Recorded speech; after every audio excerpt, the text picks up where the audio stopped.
My dad and stepmom went behind my back and changed the locks on my house, trying to take it over for my stepsister, who's pregnant. But when I stood my ground, it all blew up in their faces, exactly the outcome they feared. I'm 28, single, and I live in the house my mom left me when she passed away 5 years ago. It's nothing fancy, just a simple 3-bedroom in a quiet neighborhood, but it's cozy, and more importantly, it's mine. My mom poured everything she had into this place, and when she died, she made it crystal clear that this house was meant to keep me steady. To me, it's not just shelter, it's the heart of everything she left behind. Growing up, my mom was really the only parent who stuck around. She wasn't perfect, but she showed up. My dad? Not so much. After the divorce, he checked out fast and got remarried even faster. From that point on, his focus shifted entirely to his new wife. And her daughter, let's call her Joshua, basically became the center of his universe. Joshua's 25 now and expecting a baby. I've got no issue with her pregnancy, that's not the problem. The problem is, she acts like life owes her something. Her mom and my dad have been feeding her that line since we were kids. If Joshua wants something, she gets it. New cars, fancy trips, random luxuries, whatever she demands, they bend over backwards to deliver. She walks around with this "if I want it, it's mine" vibe. I've done my best to keep some healthy distance from that mess. I still see my dad from time to time, but I make it known that I value my space. My house is my safe zone, the one place where I can breathe without anyone meddling. I've got a solid job, a good circle of friends, and a low-key routine that works for me. I'm not raking in piles of cash, but I'm stable, and these days, that's something to be grateful for. For now, it's just me living here, and honestly, I prefer it that way. No roommates, no drama, just calm. After everything with my mom, that's exactly what I needed. As for Joshua, things started shifting a few months ago. Her boyfriend, some guy named Kevin, took off. No surprise there, he always struck me as the type to run the moment things got hard. Joshua didn't seem too wrecked over it, though. From what I heard, she headed straight back to her mom and my dad, where she was instantly coddled. They started treating her like she was fragile glass, cooking for her, buying her baby stuff, and fussing over her like she was royalty again. At first, I didn't give it much thought. It's their house, their business. But then my dad called out of the blue and said he needed to talk. That's not something he usually does, so I figured something serious was up. I drove over, and the second I walked in, I could tell the air was weird. He and his wife were sitting at the kitchen table, and sure enough, Joshua was there too, rubbing her belly like she wanted to make sure nobody forgot she was pregnant. They started off with small talk, the kind where you can tell they're dancing around something. My dad asked about work, and his wife kept nodding along with this fake, polite smile. But they didn't waste too much time before laying it all out. My dad said Joshua needed a more stable place to live because their house was getting too tight with the baby coming. Before I could get a word in, his wife jumped in with this syrupy sweet tone, trying to sound concerned but barely hiding the edge in her voice. She said, "Well, since you're living all alone in that big house and you're not married or anything, it only makes sense for Joshua to move in. She needs room for the baby, and honestly, you could easily find a smaller, more practical place for yourself." It wasn't a suggestion, it was a decision they'd already made, and I was just expected to go along with it. Then my dad added that they'd even looked up some apartment options for me, like doing the research made the whole thing logical. I sat there, stunned. The message was loud and clear: my life and my home didn't matter. They were treating the place my mom left me, my home, as some spare room they could assign to whoever they felt needed it more. Like I wasn't really using it properly because I'm single and don't have a family. At first, I thought maybe I'd misunderstood. I mean, who has the nerve to say something like that? But no, they were dead serious. Apparently, they'd been planning this for a while, just waiting for the right moment to spring it on me. I told them flat out, no. This house isn't just 4 walls and a roof, it's one of the last pieces of my mom I have left. The idea of giving it up, especially for someone like Joshua, was ridiculous. I tried to explain all that, but it was like talking to a brick wall. They kept pushing the whole family helps family angle and acted like I was being selfish for not giving up my space. Since I don't have a wife or kids, they figured I didn't really need it. Joshua barely said a word the whole time, but the smug look on her face told me everything I needed to know. She was sure they'd wear me down and she'd end up getting her way. That's how it's always gone for her. People just hand her what she wants to avoid the hassle. Eventually, I looked right at her and asked, "Joshua, do you honestly want to live in my house? Like really think about that, it's my space. Why not take one of those apartments you guys already looked into? You did the work, why is it suddenly crazy for you to use one of those, but totally fine for you to take over my home?" She just stared at me like I was speaking a language she didn't understand. Her mom jumped in with that same syrupy voice and said, "Oh honey, you don't get it. Joshua needs stability. An apartment just won't give her the same comfort and space she'll have at your house." My dad let out this heavy sigh, clearly annoyed, and decided to speak up. "We're not asking you to give up the house forever," he said, like that was supposed to make the whole thing more acceptable. "Just think of it as helping Joshua out until she gets back on her feet. Once things settle down, she can move on, and you can find something else that works for you. We're just trying to do what's best for everyone." I cut in, my voice sharp. "Everyone? No, you mean what's best for her. Let's not pretend this is some noble family decision. This is just you bending over backward for Joshua, again, and expecting me to clean up the fallout. Newsflash, I'm not doing it." That's when Joshua's mom narrowed her eyes like she'd been waiting to pounce. "This is what it means to be part of a family. Sometimes you have to make sacrifices for the greater good. If your mother were still here." That's when I snapped, my voice going cold. "Don't you dare bring my mom into this. She left me that house because she trusted me to take care of it. She knew exactly what kind of stuff you'd try to pull, and that's exactly why none of you are even mentioned in her will. So don't stand there and pretend to know what she would have wanted, you don't have a clue." That shut things down pretty quick. Nobody had a comeback for that. My dad looked uncomfortable and found an excuse to walk off and fiddle with something else. Joshua just sat there with her arms crossed and that same smug little smile on her face, like she still believed I'd cave eventually. She didn't say a word, not once. She let them do all the talking, like she didn't need to explain herself, like this was all already a done deal. To her, this wasn't a conversation. It wasn't even a discussion. It was just a matter of time before I'd give up and hand over the keys. But what she didn't get is that this time, they picked the wrong guy to steamroll. This house isn't up for grabs. My mom gave it to me for a reason, and I'm not about to be guilt-tripped into giving it up. Even as I left that day, I could tell they weren't finished. They didn't get the answer they wanted, but they acted like the door was still open, like they could wear me down. I figured maybe, after hearing a flat-out no, they'd come to their senses and realize how ridiculous they were being. Nope. That was just the start. They went full-on persistent, like saying it 100 times would somehow make me agree. It started off subtle, little guilt-trippy jabs here and there. My dad would call and casually ask if I'd given any more thought to helping out. His wife would text me articles about how hard it is for single mothers, as if that was going to magically change my mind and make me hand over my home. Joshua, for the most part, stayed quiet, letting them do the work. But I could tell she had full confidence they'd handle it and get what she wanted. Then they took things up a notch. They started dropping by without warning. And it wasn't like they were coming over to catch up or visit. Every time, they had some excuse that led back to one topic, Joshua and her needs.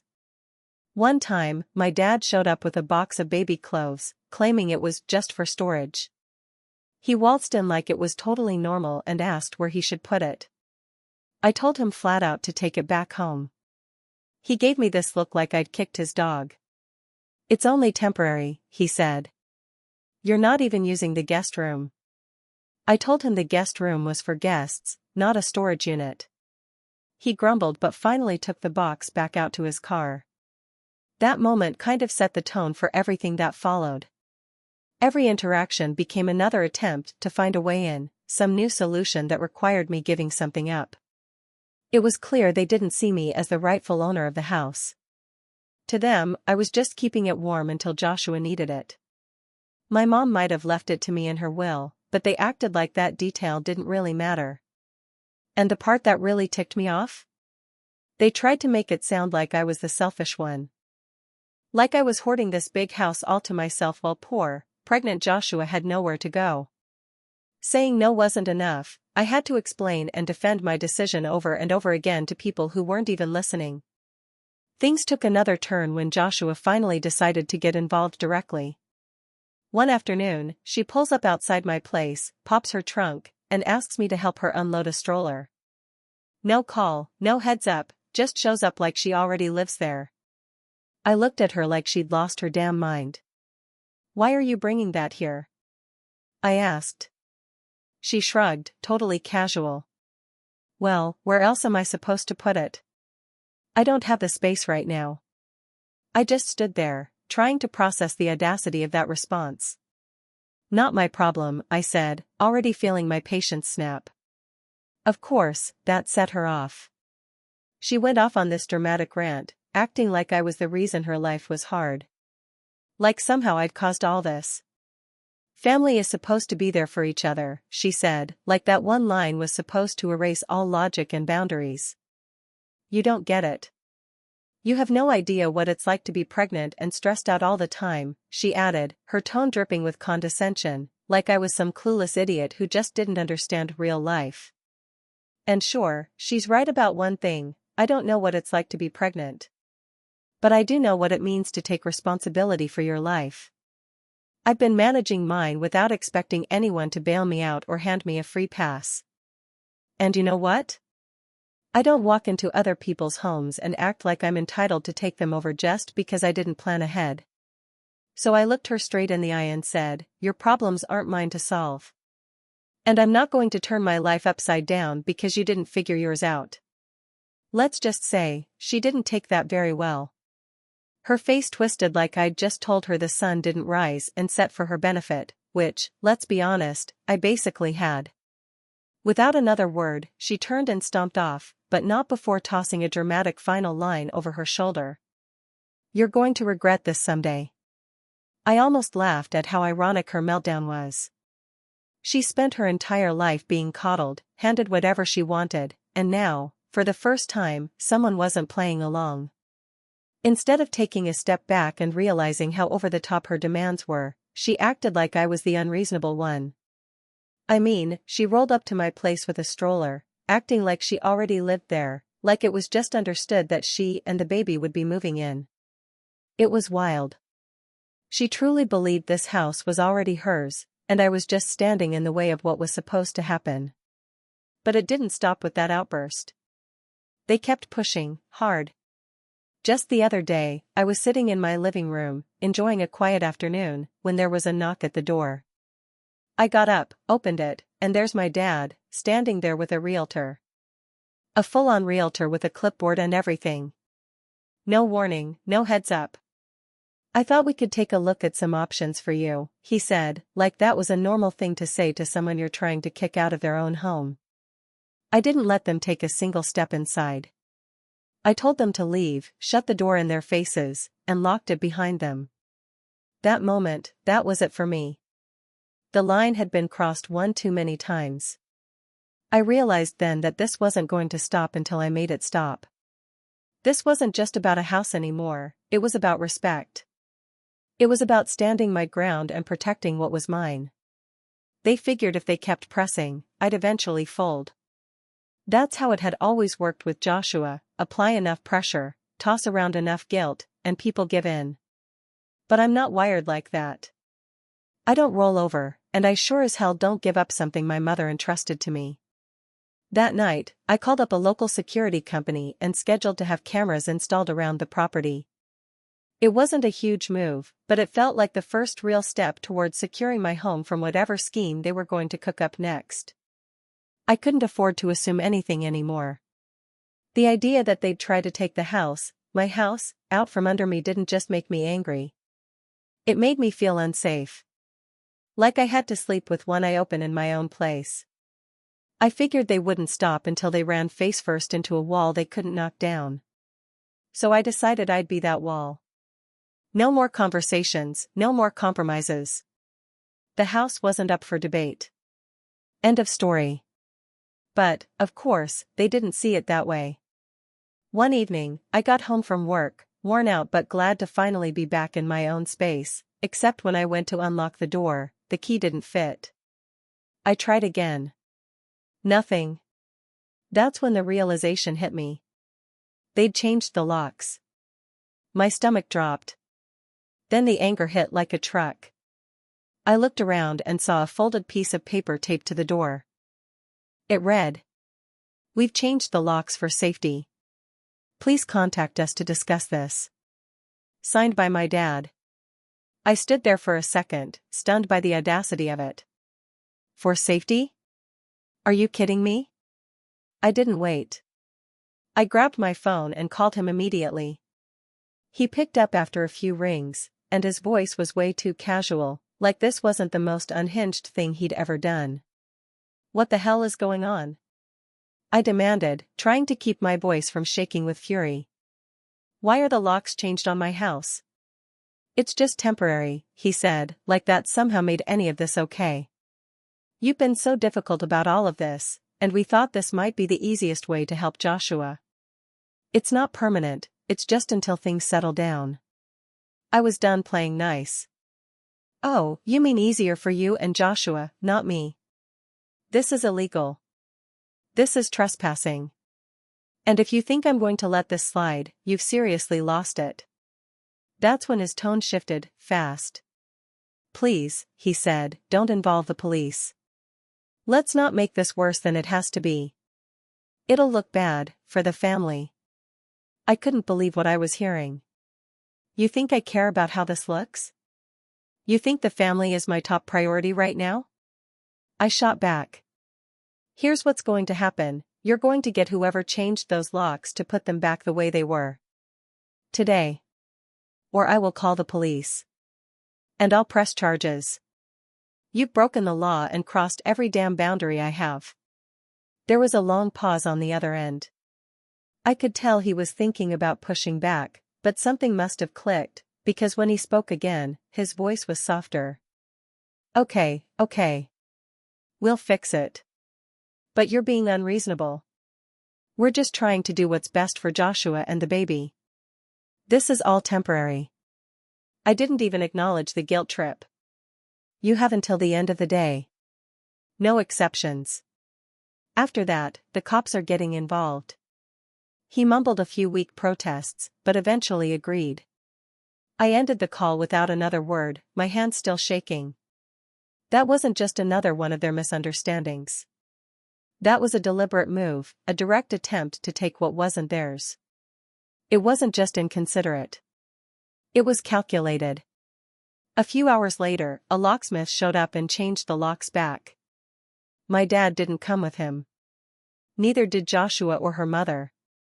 I stood by the front door the whole time, arms crossed, watching every move to make sure they didn't pull anything else. Once everything was back in place, I sat down in the living room, looking around at the home that had now turned into a battleground. This wasn't just a pushy family trying to overstep. This was war. And I realized right then and there that it wasn't going to cool off on its own.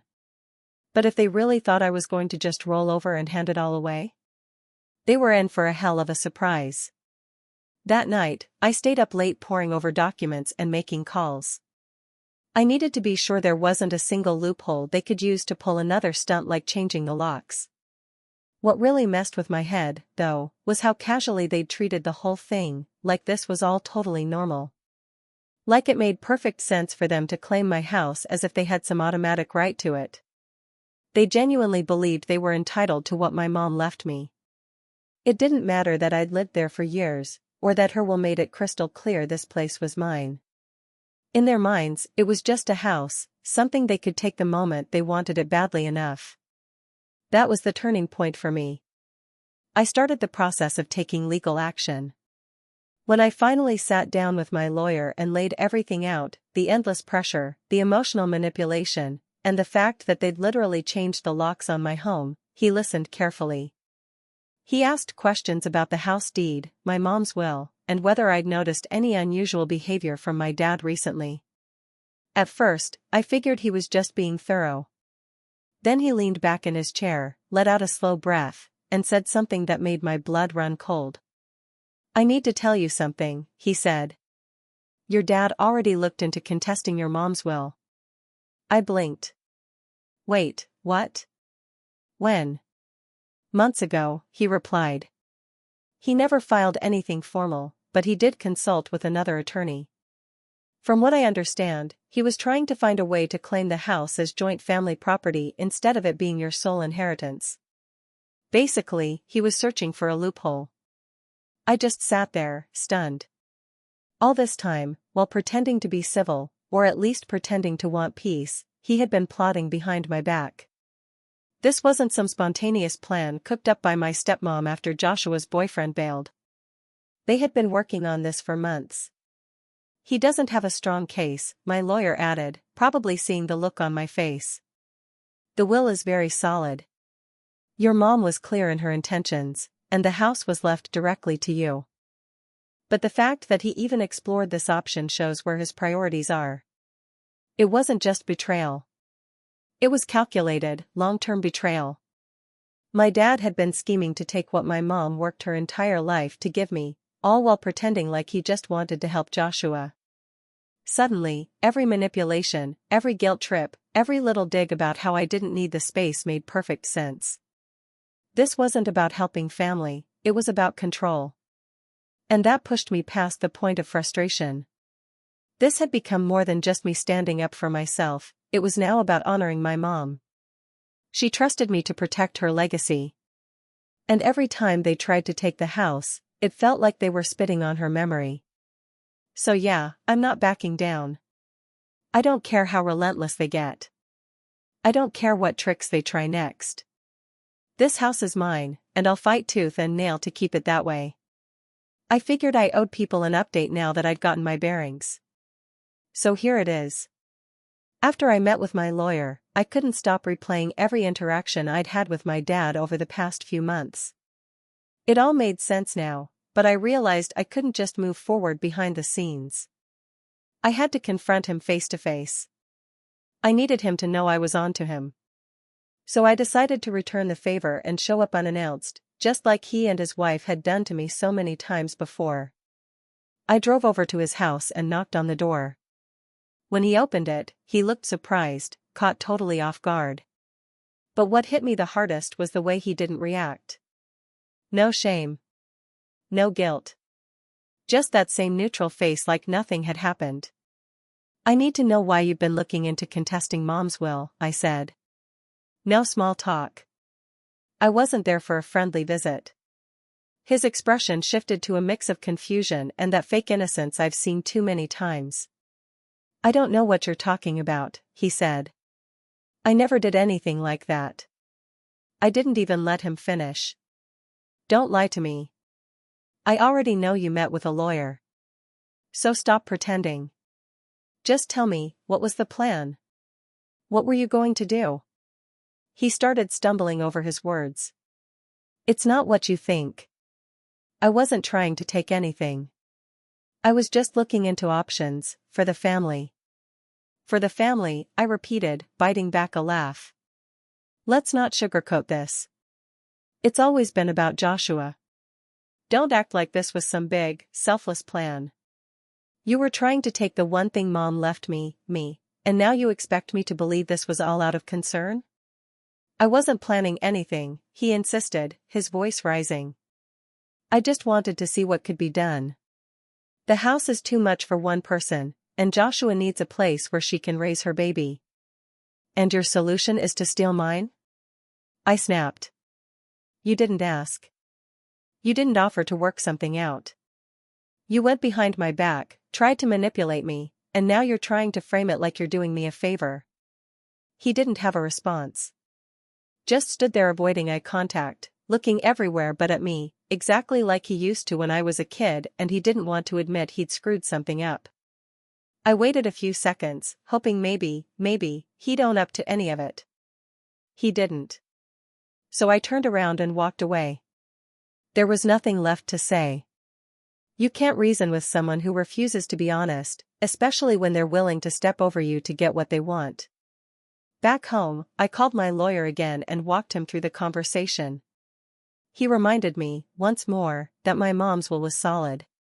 Legally, they didn't have a leg to stand on. But he also warned me that their real tactic wasn't legal action, it was persistence. Exhaust me emotionally. Make me question whether all this fighting was worth it. Push me until I finally give in. But here's the thing, they picked the wrong person for that game. I'm not giving them anything. Not 1 inch. The next few weeks were a blur. Between legal paperwork, endless emails, and keeping a constant eye on my property, I barely had time to breathe. I worked with my lawyer to lock everything down, tight.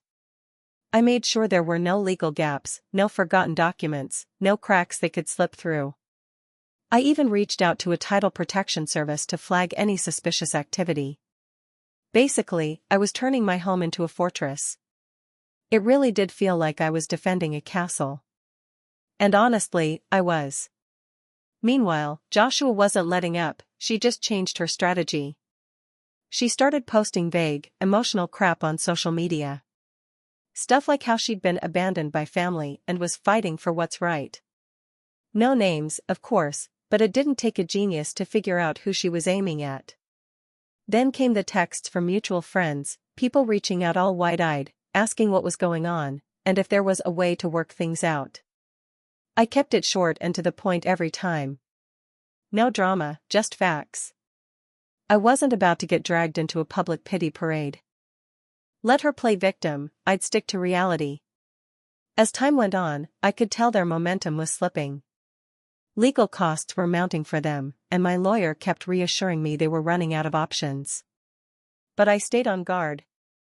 People like that don't just give up, they regroup. They lie low, wait for the heat to die down, then come back swinging when your back's turned. By the time things finally calmed down, I was absolutely fried. Emotionally, mentally, just done. Defending my home had become a full-time job. But as exhausting as it all was, I'd do it again in a heartbeat. Because this wasn't just about a house.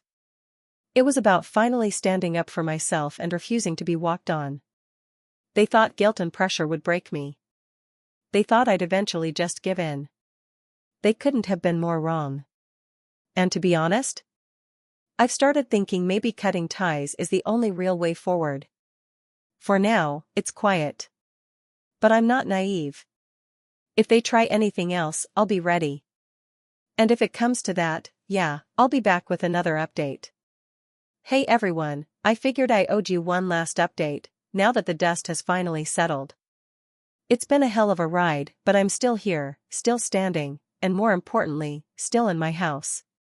Let me walk you through how it all wrapped up. After trying every trick in the book to get me out of my home, they went silent. No calls, no texts, no random drop-ins. Weeks turned into months, and for a while, I started to believe maybe, just maybe, they'd moved on. Somewhere during that quiet stretch, Joshua had her baby. Healthy little boy, from what I heard.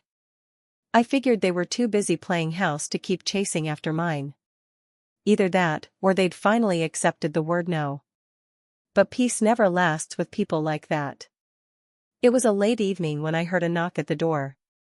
I checked the security cameras, and there they were, my dad, his wife, and Joshua, standing at my doorstep like they were about to hold an intervention. I considered ignoring them, honestly. But curiosity got the better of me, and I opened the door. I wanted to see what fresh angle they'd cooked up. Right away, my dad's wife started laying it on thick. She went on about how they'd been reflecting and wanted to move forward as a family. She used every soft, rehearsed phrase you can think of. Then Joshua chimed in, holding her baby like a prop in a stage play. She talked about how tough life had been, how she wanted her child to grow up surrounded by love and family, and how she knew I still had it in me to do the right thing. Same manipulation, different wrapping. My dad tried to play peacekeeper, as always. He gave me the whole family matters more than property speech, urging me to think about the bigger picture. I let them talk. I didn't interrupt. I just stood there listening, letting them pile it all on. And when they finally paused for air, I said what needed to be said. This is my house, I told them, calmly but firmly. It was left to me by my mom. I've told you before, I'm not giving it up. And I don't care how nicely you package the guilt. You're not getting it. Period. I figured that'd be the end of it. But of course, it wasn't. Joshua's mom instantly went on the attack. She accused me of being selfish, said I was putting things above people, and claimed I was failing in my duty to family. She was throwing everything at the wall to see what would stick. Then Joshua jumped in, crying about how I'd abandoned her and her baby, and how heartless I was for leaving them to struggle. She gave me the same line she always throws out, "You'll regret this someday." My dad? He just stood there. Silent. Watching it all unfold, not saying a damn word. And maybe, for the first time, he realized how far this had spiraled. Or maybe he just didn't have anything left to say. I didn't raise my voice. I didn't take the bait. I was done with the back and forth. You've already crossed every line, I said. You lied. You tried to manipulate me. You even tried to take what wasn't yours. And now you're here acting like I'm the bad guy? No. I'm done. Get off my property. They stood there for a second like they couldn't believe I'd said it. But I meant every word. And this time I didn't wait for a response. I shut the door. That was the last time I saw them. And honestly, I hope it stays that way. If they try something else down the road, I'll handle it. But for now, I've got peace. My house is mine. My boundaries are intact. And for the first time in a long while, I feel like I'm finally living on my terms. Thanks for sticking with me through all this. If there's another chapter to tell, trust me, you'll hear about it. But, of course, they didn't leave. Joshua's mom kept hammering away, guilt-tripping me like it was her full-time job. She kept insisting I was being unreasonable, like I was the one in the wrong for not handing over my home. Joshua chimed in with little jabs here and there, stuff about how family should support each other and how I was being cold for not stepping up to help. The kind of comments designed to get under your skin. Eventually, my dad opened his mouth, but all he managed was the same tired line, that I needed to be reasonable and try to see things from their point of view. Like I hadn't already done that 100 times before. I didn't say a word. At that point, there was nothing left to say. I turned around, walked back into my house, and locked the door behind me. I'd made my decision. I wasn't entertaining this circus any longer. If they wanted to keep pushing, they could face the consequences. Inside, I picked up my phone and called the police. I wasn't bluffing, and I wanted to make that perfectly clear. I explained the situation to the dispatcher, and she assured me officers would be on the way. I waited by the window, watching them hang around the driveway like they still had business there. They'd finally moved off the porch but made no effort to leave. A few minutes later, the cops pulled up and started talking with them. From where I stood, I could tell the officers weren't buying the sob stories. No sympathy, no "let's talk it out." Just straight-up boundaries being laid down.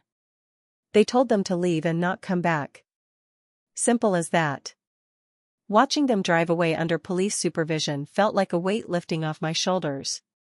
A small win, but it came with a heavy realization that whatever was left of my relationship with my dad was now gone. For good. I sat down afterward and just let it hit me. The emotional exhaustion, the toll this whole thing had taken on me. It wasn't just the time or effort, it was the constant stress, the feeling of being unsafe in my own home. They'd chipped away at my peace for months. But even through all that, I knew I'd done the right thing. Setting boundaries with people like that? It isn't just healthy, it's necessary for survival.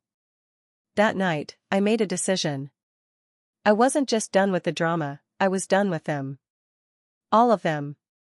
I blocked their numbers, unfollowed and removed them from social media, and let our mutual friends know I didn't want to hear updates or play telephone. If anyone tried to pass along messages from my dad or Joshua, I shut it down immediately. It wasn't easy, but once I looked at everything they'd done, I knew there was nothing worth saving. They didn't care about me. They cared about control. About what they could take. Instead of wasting time on toxic family, I leaned into the people who had actually been there for me, my friends. The ones who stuck with me through every insane twist of this ordeal. They reassured me I wasn't crazy, that I wasn't being selfish for standing up for myself. One of them jokingly suggested I throw a housewarming party, not because the house was new, but because I'd fought so damn hard to keep it. At first, I laughed. Then I realized, it actually felt right. So I did it. A small get-together, just my closest friends. Nothing extravagant. But it was perfect. For the first time in forever, I wasn't tense. I wasn't looking over my shoulder. I was just happy. Looking back now, I'm proud of how I handled everything. It wasn't easy. There were days I wanted to just give in to keep the peace. But I didn't. I stood my ground. I protected my home, my sanity, and my boundaries. And in doing that, I proved something to myself, that I'm a hell of a lot stronger than I ever thought. This house isn't just a structure. It's more than walls and a roof. It's a symbol of everything I've overcome. It's my independence, my stability, and a piece of my mom that no one will ever take away from me. If there's one thing I've learned from this mess, it's that family isn't defined by blood. It's defined by respect. By loyalty. By people who show up, not take advantage. And if someone refuses to respect you, if they treat your life like something they can just walk into and take over, they don't belong in your life. Period. So to anyone out there fighting to protect their space, whatever that looks like, don't back down. Set your boundaries. Protect your peace. And remember this, you don't owe anyone access to your life just because they share your last name. I've moved on now. I still live in my house. And every time I walk through that front door, I remember exactly what I fought for. It's not just a house anymore. It's home. And no one's taking it from me.